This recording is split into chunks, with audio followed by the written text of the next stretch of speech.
Во мојот текст кој што се наоѓа во оваа анализа, побарав ставови од неколку медиумски професионални организации, еснавски организации, експертски организации, каде што само поклопи го Саки. Те замолам, поклопи го само компјутерот.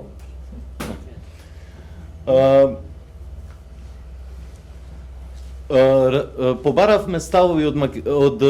Сдруженијето на новинарите на Македонија, од Советот за етика во медиумите во Македонија, од Македонскиот институт за медиуми, од Институтот Ресис и од Метаморфозис. Мислам дека ги опфатив сите. Во врска со тоа како тие го гледаат третирањето на говорот на омраза во контекст на францускиот предлог и на протоколот, бидејќи оваа синтагма се употребува и во преговарачката рамка, се употребува и во протоколот со Бугарија. Сега малку и критика, нели, кон тоа што го добивме од институциите во суштина во однос на целата оваа тема и целата оваа јавна дебата. Според ставовите на медиумските професионални и експертски организации, можеме да заклучиме дека тие се едногласни во тоа дека говорот на омраза треба да се третира, но во рамки на меѓународно прифатените дефиниции, документи, конвенции и механизми што земјата се обврзала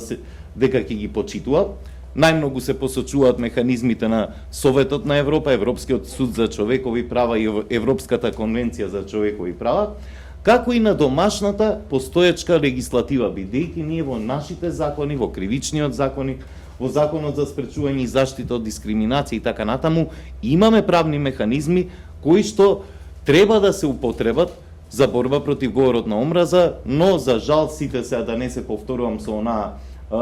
позната фраза која што веќе станува издодевна на ваков тип на настани, дека имаме закони, добри закони, но дека тие не се спроведуваат. Преовладува мислењето, значи дека спроведувањето на овие механизми е недоволно и селективно, дека надлежните органи не постапуваат во доволна мера, создавајќи култура на неказнивост. Исто така, медиумските организации и експертите упатуваат забелешки за институциите и владата во Северна Македонија, кои се однесуваат на недостаток на транспарентност во целиот процес на дефинирање на преговарачката рамка со ЕУ и протоколот со Бугарија. Знаеме таа ситуација дека прво излегоа неофицијални објави и текстови во медиумите, па потоа имаше неколку дена молк пред нашите институции да ги објават конечните текстови. Ова создаде простор за многу шпекулации, дезинформации и говор на омраза во јавноста. Препораката е институциите да бидат колку што е можно повеќе побрзи и потранспарентни во вакви процеси, затоа што само на тој начин со вистината вие можете да спречите простор за дезинформирање. Дел од медиумските организации ја сметаат дека е спорна улогата на Министерствата за надворешни работи како механизам преку кој ќе се одвива справувањето со говорот на омраза во двете држави, бидејќи механизмите не се Министерствата за надворешни работи, туку се други органи во двете држави. Дел од нив го поставува прашањето на реципроцитетот во овие односи, иако во текстовите јасно се упатува дека и двете држави треба да се борат против говорот на омраза, и Северна Македонија и Бугарија. Но во јавноста, дали поради пропагандата, поради дезинформаторските наративи, се доби впечаток како тоа да е само наша обврска, односно само на Северна Македонија. И во овој однос недостасува поактивна улога не само на институциите, кои што тука малку потврлија, туку и на медиумите, на академската заедница, на граѓанскиот сектор, кои што овие работи треба да им ги објаснат на граѓаните, за да не бидат доведени во заблуда од оние кои што ги дезинформираат и ги манипулираат. Медиумските организации и стручњаци сметаат дека во целиот процес особено треба да се внимава ова да не предизвика ефект на заладување, односно така наречен чилинг ефект,